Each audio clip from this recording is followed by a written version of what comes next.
성도들이 자신의 일상 속에 경험하는 깊은 묵상을 가지고 하나님께 나아가고 있습니다. 그 묵상의 일부를 함께 나누고자 합니다. 출근해서 아이들을 맞이하면서 이 아이들을 나에게 맡겨주신 뜻이 무엇인지 묻고는 한다. 그리고 하나님의 마음으로, 하나님의 눈으로 아이들을 대하려고 노력한다. 많은 아이 중 유독 마음이 아픈 아이가 있다. 한부모 가정, 홀어머니의 정서, 심리적 불안이 그대로 아이에게 이어져 불안해하고 산만하고 끊임없이 눈치를 보는 아이. 유치원에 왔을 때만이라도 편안하게 해주고 웃는 얼굴로 대해주며 하나님 사랑을 조금이라도 전해주자고 마음먹었다. 그런데 이 아이가 일주일째 유치원에 오질 않았다.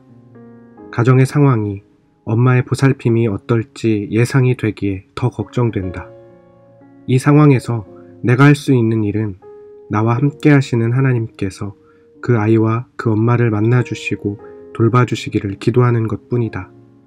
전능하신 하나님께서 누구의 손길을 통해서든 그 아이와 가정에 일해주시기를 간절히 기도한다.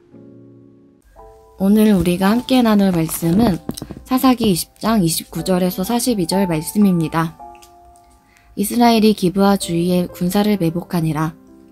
이스라엘 자손이 셋째 날에 베냐민 자손을 치러 올라가서 전과 같이 기브아에 맞서 전열을 갖추매 베냐민 자손이 나와서 백성을 맞더니 꾀임에 빠져 성읍을 떠났더라.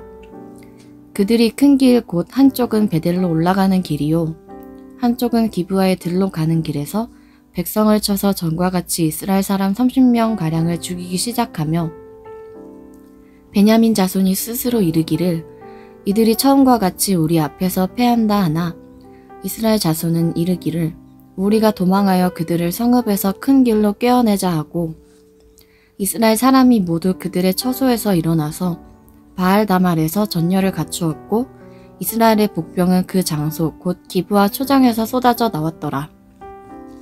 온 이스라엘 사람 중에서 택한 사람 10,000명이 기브아에 이르러 치매 싸움이 치열하나 베냐민 사람은 화가 자기에게 미친 줄을 알지 못하였더라.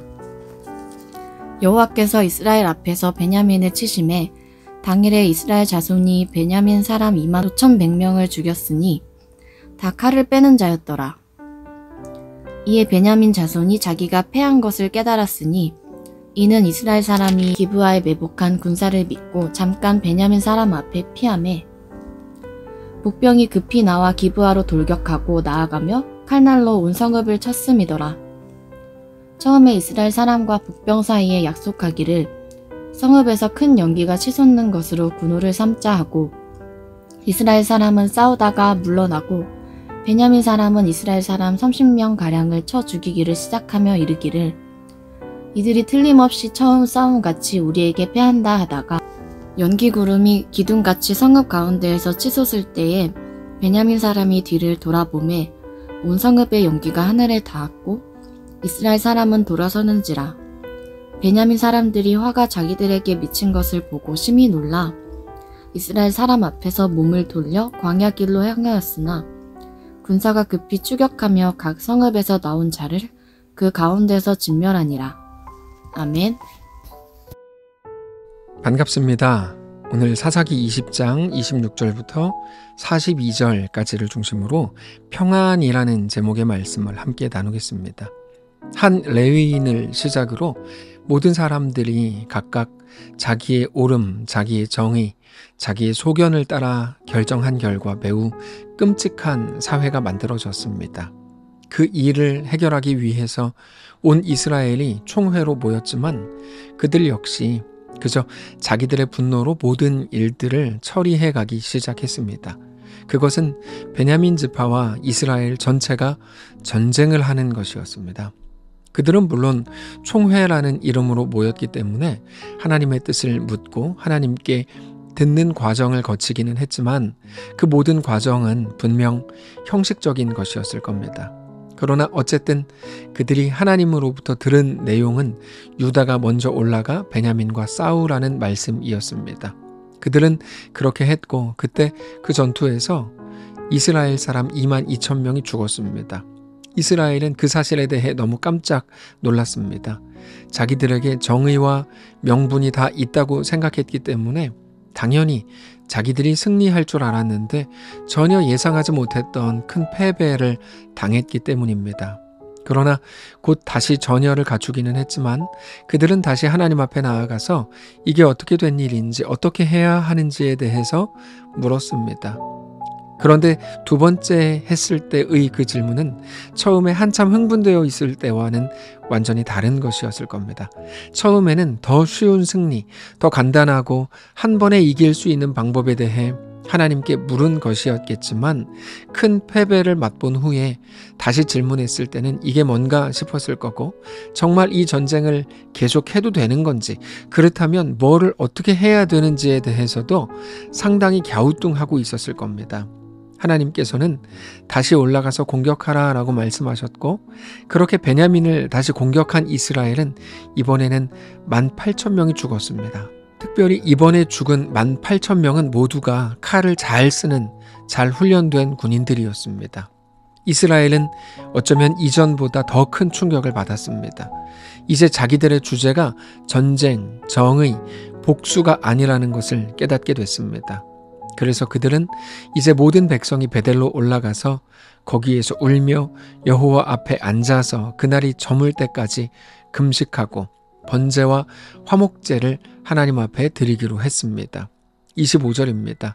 베냐민도 그 이튿날에 기브아에서 그들을 치러 나와서 다시 이스라엘 자손 18,000명을 땅에 엎드려뜨렸으니 다 칼을 빼는 자였더라. 이에 온 이스라엘 자손 모든 백성이 올라가 베델에 이르러 울며 거기서 여호와 앞에 앉아서 그날이 저물도록 금식하고 번제와 화목제를 여호와 앞에 드리고 우리는 자주 모든 문제의 중심을 잘 파악하지 못합니다.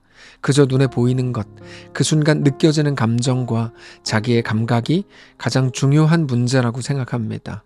그러나 우리가 정말 집중하고 깊이 고민해야 하는 것이 무엇인지 우리는 제대로 알아야 합니다. 이스라엘 백성들은 한 레위인을 위로하는 것, 그거를 위해서 베냐민을 응징하는 것, 그 과정에서 손쉬운 승리를 하는 것이 가장 중요하고 가장 현실적이고 가장 시급한 문제라고 생각했습니다. 그거를 위해서 모였고 그것을 위해서 재판했고 그것을 위해서 기도했고 그것을 위해서 응답받으려고 했던 겁니다. 그러나 그 모든 과정을 통해서 그들이 알게 된 건 그 어떤 것보다도 하나님을 깊이 사랑하는 것이고 하나님을 더 많이 알아가는 것이고 하나님께 더 가까이 나아가는 것이고 그렇게 그 순간을 하나님의 백성으로 하나님을 닮은 하나님의 자녀로 서는 것이 가장 중요한 문제라는 것을 알게 된 겁니다. 그래서 분노, 전쟁, 응징 이런 것들이 예배, 눈물, 회복 이런 것들로 바뀐 겁니다. 여러분 거대한 주제, 거대한 흐름이 완전히 바뀌어서 새로운 흐름을 만들어낸 거죠. 물론 그렇다고 해서 그들의 앞으로의 모든 행위들이 그러므로 다 옳다라고 말할 수 있는 건 아닙니다. 실제로 오늘 본문을 보면 그들은 베냐민 자손과의 세 번째 전쟁에서 승리합니다. 그리고 그때의 전쟁은 하나님이 친히 승리하게 하신 전쟁이었습니다. 그러나 그 전쟁의 결과는 매우 참담했습니다. 이스라엘의 한 지파였던 베냐민이 거의 완전히 멸절당하게 되었기 때문입니다. 다만 하나님께서 승리하게 하신 것은 맞습니다. 27절입니다. 이스라엘 자손이 여호와께 물으니라. 그때에는 하나님의 언약궤가 거기 있고 아론의 손자인 엘르아살의 아들 비느하스가 그 앞에 모시고 섰더라. 이스라엘 자손들이 여쭈기를 우리가 다시 나아가 내 형제 베냐민 자손과 싸우리이까 말리이까 하니 여호와께서 이르시되 올라가라. 내일은 내가 그를 너의 손에 넘겨주리라 하시는지라. 또 35절을 보시면 여호와께서 이스라엘 앞에서 베냐민을 치심해 당일에 이스라엘 자손이 베냐민 사람 25,100명을 죽였으니 다 칼을 빼는 자였더라. 단지 이스라엘이 승리했고 베냐민은 패배했다는 것을 우리에게 보여주는 게 아니라 오늘 본문을 잘 보면 그 과정 속에 나타난 하나님의 뜻이 분명히 있었고 그건 물론 베냐민의 패배와 이스라엘의 승리를 통해 더 분명해졌지만 사실 누가 이기고 지는 것 자체에 하나님의 뜻이나 하나님의 목적이 있지 않고 그 모든 과정 속에 나타나는 하나님의 뜻을 우리가 알아야 합니다. 불량배들이 잘못한 것 맞고 그들을 감싸려고 했던 베냐민 역시 잘못한 거 맞습니다. 그런데 오늘 본문을 잘 보시면 그들을 응징한 건 그러므로 이스라엘이 아니었고 오직 하나님이셨다는 것을 우리가 알아야 합니다. 결국에 이스라엘이 했던 실수는 스스로 심판하려고 했던 것에 있었습니다. 하나님께 맡기지 못한 거죠. 우리는 항상 이 35절에 나오는 여호와께서 이스라엘 앞에서 베냐민을 치심에 이 부분을 정직하게 묵상할 수 있어야 합니다. 우리에게도 이 부분이 항상 부족하기 때문입니다. 하나님께 맡기기보다 내가 심판자가 되려고 하고 내가 내 분노와 내 실력으로 내 정의를 실현하려고 합니다. 내 실력으로 누군가를 위로하려고 하고 내 실력으로 누군가에게 다가가서 그를 이끌어주려고 합니다. 이게 왜 틀린 거겠습니까? 다 옳은 거죠. 그런데 우리 하나님께서는 우리에게 하나님이 하신다라고 말씀하시는 중입니다. 우리는 이 말씀을 들을 때 깜짝 놀라야 합니다. 여러분, 오늘 본문은 정의도 모르고 무엇이 옳은지도 분별할 필요가 없다고 말하는 게 아닙니다. 약한 사람을 보고 같이 울어주고 잘못된 일을 보면서 같이 분노할 줄 알아야 합니다. 그런데 그런 한가운데에서도 하나님께서 이스라엘 백성들에게 요구하신 건 분노, 전쟁, 응징 이런 것들이 아니라 예배와 눈물과 회복이었다는 것을 알아야 합니다. 그리고 그렇게 행할 수 있는 유일한 근거가 오직 하나님이 전능자이시고 하나님이 심판자이시고 하나님이 구원자이시라는 사실, 우리는 그것도 알아야 하고 그것을 인정할 수 있어야 합니다. 여호와께서 이스라엘 앞에서 베냐민을 치심매가 우리에게 대한 하나님의 강력한 메시지인 겁니다. 사랑하는 성도 여러분, 누가 승리했고 누가 패배했는지, 그들은 어떻게 승리할 수 있었고 무엇 때문에 패배하게 된 건지를 따지는 것이 세상 학문일 겁니다.